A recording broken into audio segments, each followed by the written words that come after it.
Masasama talaga silang tao. Lalo na yung Minerva na yan. Talagang nabilog ni Eliana yung ulo niya. Pag inuwi yan dito, babalik ako dito at tuturuan ko yan ng leksyon. Hindi ako makapaniwala. Wala na si Mami. I don't know what to do. Ngayon pala yung libing ni Nora. Tatay si Marga. Hindi ko rin po makontak. Tigas pa rin ang ulo. Binabani na si Mami. Hindi niyo ako hinintay? Gusto ko pa rin pumunta sa puntod ni Ma'am Nora. Pwede pa naman, Eliana. Kapal naman din ang mukha mo para magpakita ka pa dito. Pumunta kami dito para makaramay. Iramay? Marga, tama na. Gagawin ko ang lahat para makulong si Eliana. Para di na magsama si Isabel at si Emma. Hindi tayo dapat magkalayo. Ikaw dapat ang aking pinakasunod. Hindi ba isa lang ang paraan para matalo ko siya? Yung maging mas makapangyarihan ako sa kanya. Itim na serpente, kagatin mo ko.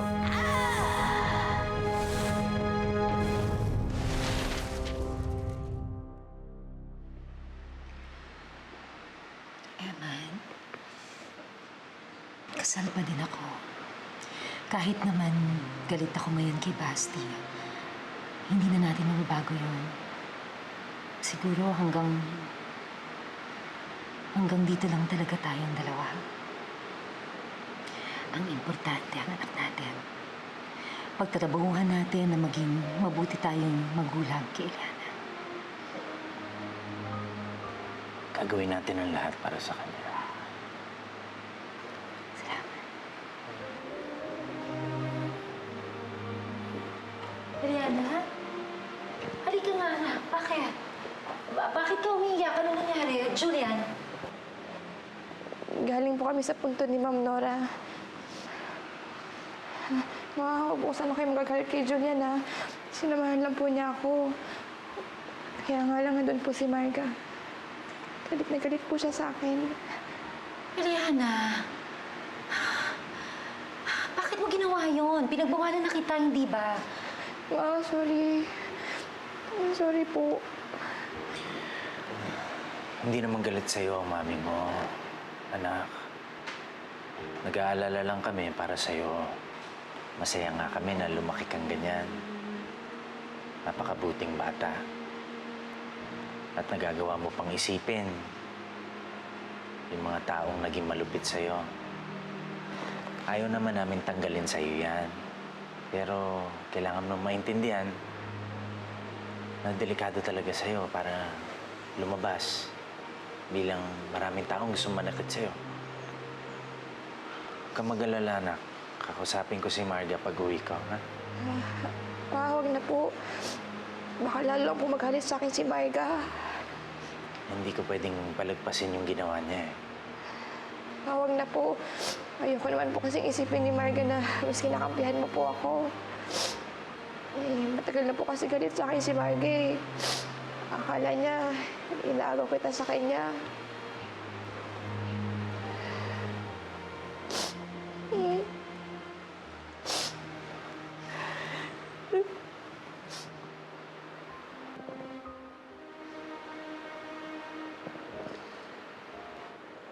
Okay ka lang ba?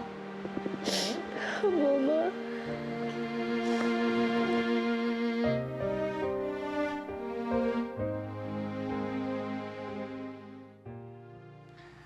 Man, pasensya ka na at hindi ako nakarating sa libing ni Nora. Okay lang ho tayo. Nagbabantay naman kayo, eh. Kumusta naman ho si Gabo?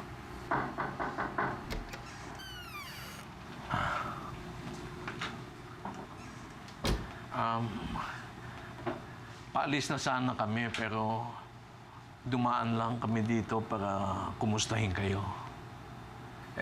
Kung papayag kayo, gusto ko sanang mag-assign ng isang bodyguard para dito kay Gabo para naman maprotektahan ng kaisa-isang witness na inosente itong si Eliana. Sana tanggapin ninyo. Sige ho. Malaking tulong ho sa amin yan. Eman, gusto ko rin sanang kumustahin ang anak at apo ko. Ang totoo, kagagaling ko lang sa kanila kanina. Si Isabel ho, nag-aalala pa rin. Kaya lang wala naman kami magawa kundi antayin yung sasabihin ng abogado. Bukod doon, ito ho. Naantay namin gumaling itong si Gabo. Anak, Sabihin mo nga sa akin ang totoo. Nung nakatira ka ba sa kanila, sinasaktan ka ba ni Marga? Ma, minsan po may pagkakataon na galit siya sa akin. Kaya po niya nagagawa yun. Eh, hindi ka dapat pumapayag, Eliana. Kahit galit siya, wala siyang karapatan, Eliana. Huwag ka naman anak tanggap lang ng tanggap. Dapat matuto ka rin lumaban. Eh ma, baka po kasi pag pumatol ako, lalo lang lumaki. Tsaka, baka po lalong din niya ako matanggap bilang kapatid. Maraming salamat, Eman, sa pagtatanggol mo sa anak at apo ko. Pasensya ka na, Eman. Alam mo namang hindi maganda ang pakikitungo ko sa iyo noon. Tinutulang ko ang pagmamahalan ninyo ng anak ko. Pero ngayon, nagpapasalamat ako sa iyo sa lahat ng ginagawa mo para kay Isabel at Iliana. Salamat din, Gabo. Hindi mo pinabayaan ang aking apo mula nung mawala siya sa aming poder. Sige, tutuloy na ako.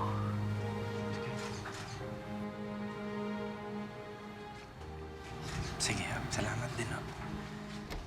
Pasensya ka na, anak. Kung nasa tabi mo lang sana ako mula pa noon, hindi ka na sana maghahanap ng pagmamahal at pagtanggap mula sa iba.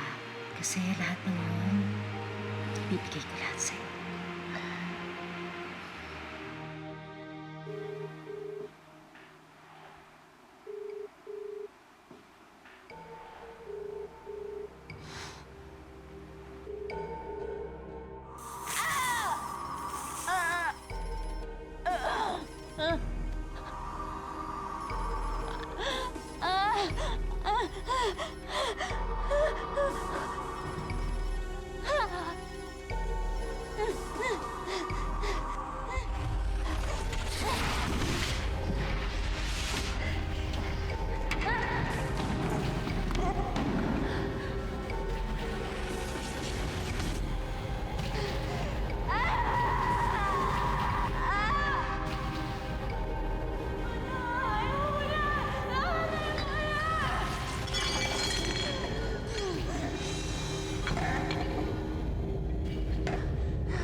Eliana, ayos ka lang ba?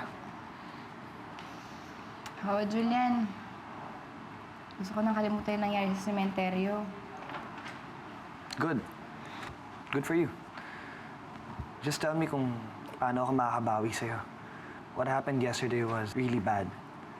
Kaya kung may gusto kang puntahan, sabihin mo lang sa akin, sasamahan kita. Sa totoo lang, Julian, kung meron man ako gustong puntahan, si Gabo yun. Nag-aalala na kasi ako sa kanya eh. Hindi naman ako pwede pumunta ng ospital. Sige. Titingnan ko kung ano yung magagawa ko. Halika, Gabo. Pasyal muna kita at makapagpahangin ka. Pasok! Oh, Julian. Ano po? Gabo. Mang Samuel, baka pwedeng ako na lang humagpasyal kay Gabo sa labas.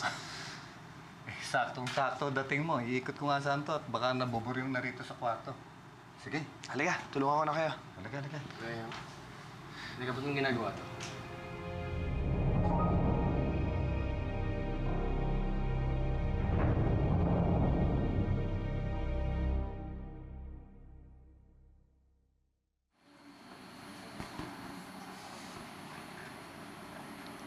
Ikaw, Julian, saan mo ba ako dadalhin? Mamaya niloloko mo na naman ako. Basta, dito ka na. Ay, kung makatapit ka naman, wala ba? May gustong dumalo kasi si... Diana? Tara, nandito na siya.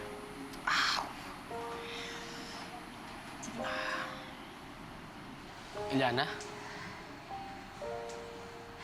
Gabo!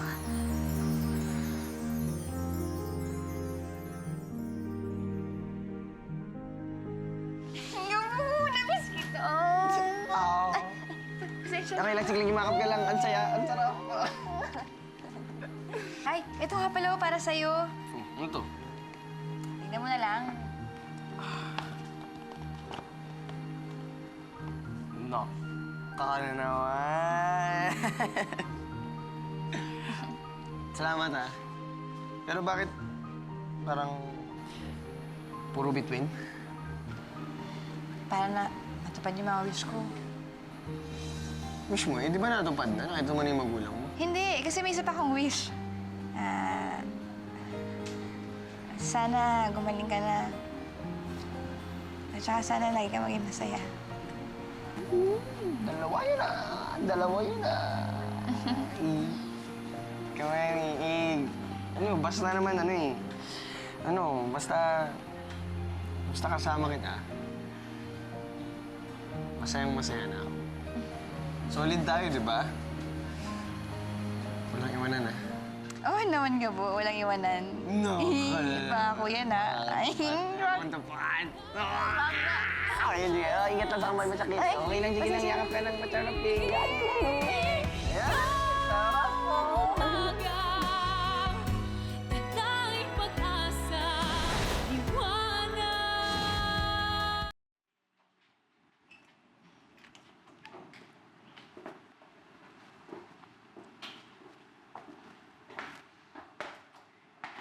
Julian, salamat, ha? Anytime. Basta sabihin mo lang. Sige, akit na muna ako sa taas. Okay.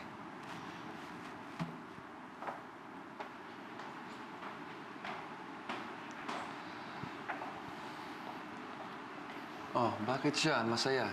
Ikaw, parang hindi. Happy naman ako eh. Seeing her happy makes me happy also. Kumusta naman yung status niyo ni Eliana? Wala, ganun pa rin. We're just friends. Tingnan mo. Noon, wala. Hanap ka ng hanap. Isip mo ng isip. Ngayon, nandyan na siya. Tapos, we're just friends ka lang dyan? Dito, kasi totoo naman eh. We're just friends. Sus! Ako pang niloko mo. You wouldn't be going through all this trouble kung just friends lang kayo. And we both know that you care about her so much and still see her more than just a friend. Pero wala naman masama dyan eh. I mean, after all, she's still a good person. And kaya mo na tatanggapin ng kambal ahas niya. So what are you trying to say? Simple lang. Ligawan mo ulit siya. Ngayon nagbalik na siya. Don't miss your chance. Ikaw din. Mamaya, mawala ulit yan.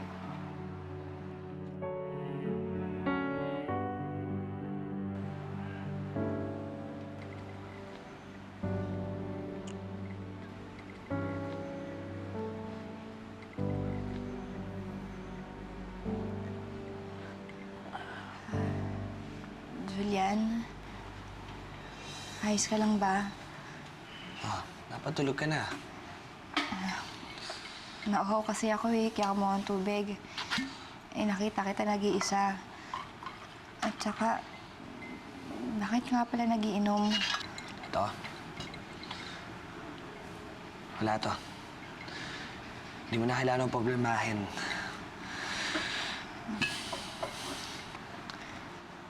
Julian, kung may problema ka, nandito lang ako. Makikinig ako sa'yo.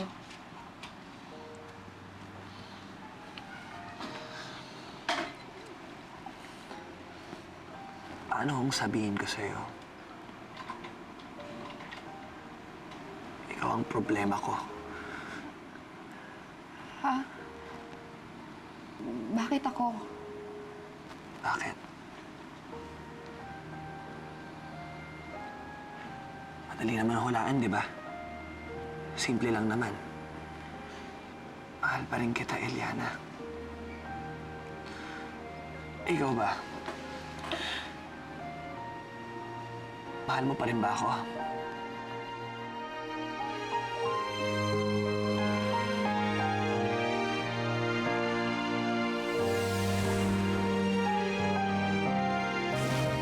O baka hindi ka masagot? Simple lang naman, ah. Oo. O hindi. Julian, lasing ka na. Hindi mo na alam yung mga sinasabi mo. Alam ko. Alam ko yung sinasabi ko, Eliana.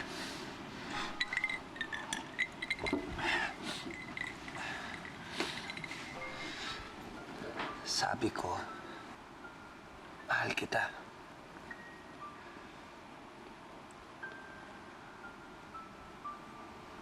Mahal na mahal kita, Eliana.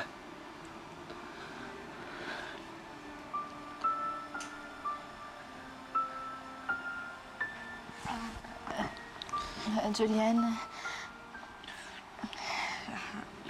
inaantok na ako. Mauna na ako sa loob, ah. Eliana, wait lang. Eliana!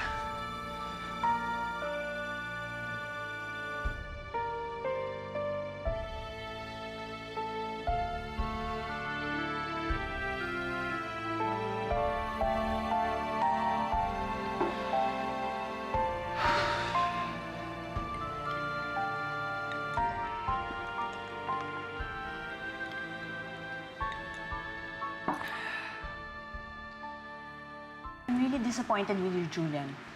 You know that you're not supposed to bring Eliana out of the house. Kasi marami naghahanap sa kanya, baka mapahamak siya. Or ikaw, sa ginawa mo. Tita, pasensya na po kayo. Hindi naman po sa sinusuway ko po kayo. Pero gusto ko lang naman po pagaanin yung loob ni Eliana. It's alright, Julian. Huwag na lang sanang maulit. Opo, tita. Sorry po talaga. From now on, magpapaalam na po kami kung may pupuntahan po kami. That's better.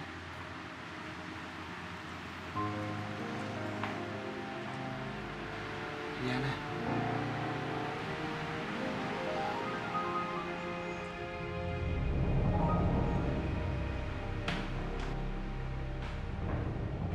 Oh, bakit umiwas ka kay Julian?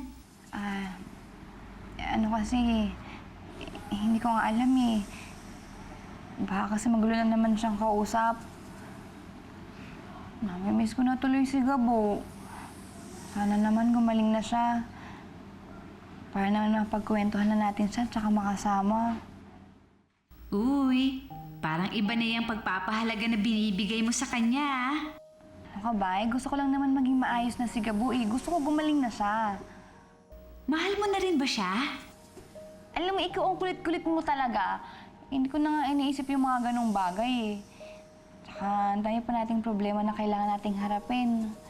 Kasi nga, mahal mo siya. Ano ka ba? Ikaw ang kulit-kulit. Kulit-kulit mo ah. Sinabing hindi nga eh. Gusto ko lang na gumaling na si Gabo. Ha? Nagbigay na ng opisyal na statement ang mga pulis ukol sa Sue incident. Ano ang masasabi niyo rito, Sargento? Matapos po ang aming investigasyon, nakumpirma po namin na iisang ahas lang po ang kumagat sa mga biktima. Ang uring ahas na ito, wala akong katulad sa ahas na nasa zoo. Dahil dito, maaaring ahas nga ni Eliana ay may gawa nito. Dahil dito, wanted po si Eliana sa batas. Nakikiusap po kami sa ating mga kababayan na kung sakali po na makikita nyo ang babaeng ahas, huwag nyo po siyang sasaktan. Bagkos, isuko nyo po siya sa amin ng maayos kung sakali makita nyo po ito. At yan po ang kabuuan ng balita. Dahil pa rin galit kay Eliana. Nag-uula. Galit na dapat si Minerva ang sumasalo. Sa totoo lang, tatakot ako kay Minerva. Baka ako nung gawing kalokohan na naman yan. Nananahimik na yun, anak. Di ba sabi mo nga lumayas na siya. Ibig sabihin, natatakot yun, kaya nagtatago na. Sana nga.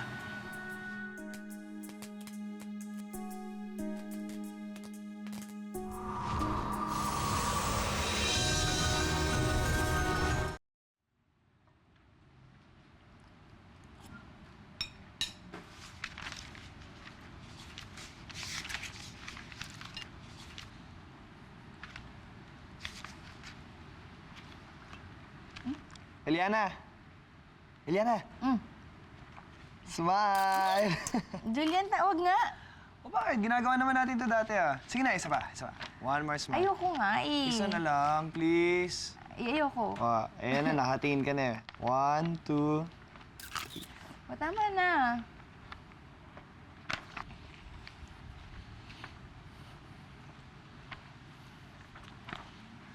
What? Wala ka pa rin pinagbago, Eliana. Kagaya ng pagmamahal ko sa'yo. Hindi nagbago. Julian, ayan ka na naman Sorry kung nakulitan ka sa'kin kagabi. Pero gusto ko lang malaman mo na seryoso ako. Totoo lahat ng sinasabi ko sa'yo. Kahit lasing ako.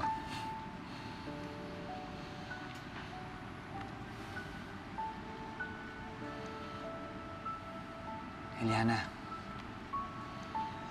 kung papayag ka sana, gusto sana kitang ligawan ulit.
Bakit naging ganito ang itsura ko?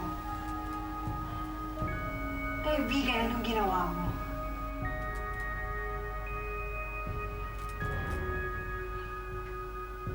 Pero salamat dahil mukha akong makapangyarihan.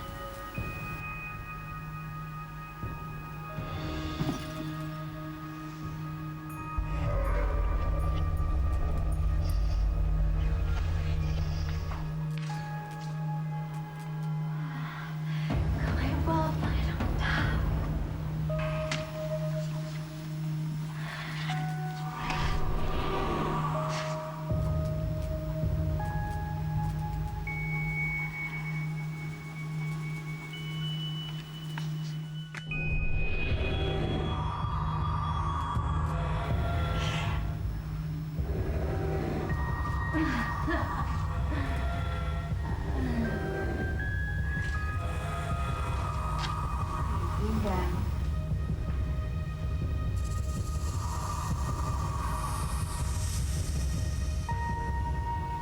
Maraming salamat. Sigurado akong magagamit ko.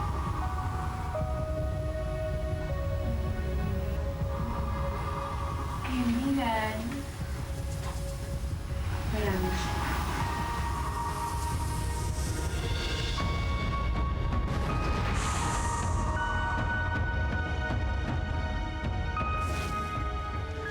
Pagbabarko kayo, mamayang madaling araw papuntang Davao. May nakausap na rin kami, natutulong sa inyo doon sa Davao Airport baka makalusot kayo sa security, ha? Maraming salamat po, Pa. Malaking tulong po ito. Papasukin mo ako sabi. Ma'am! Ano ba? Aurora! Ano na naman ginagawa mo dito? Eh, gusto ko lang naman makita at makausap ang anak ko eh. Talagang pagkagusto ninyo, talagang yun ang masusunod. Gusto nyo bang marinig sa akin kung gaano ako kagalit sa inyo sa panulokong ginawa niyo sa akin? Gusto ko sana ibigay kay Eliana bago siya umalis. Along with my promise that my feelings would never change. Mo ba ako nakikilala? Ako si Tita Minerva.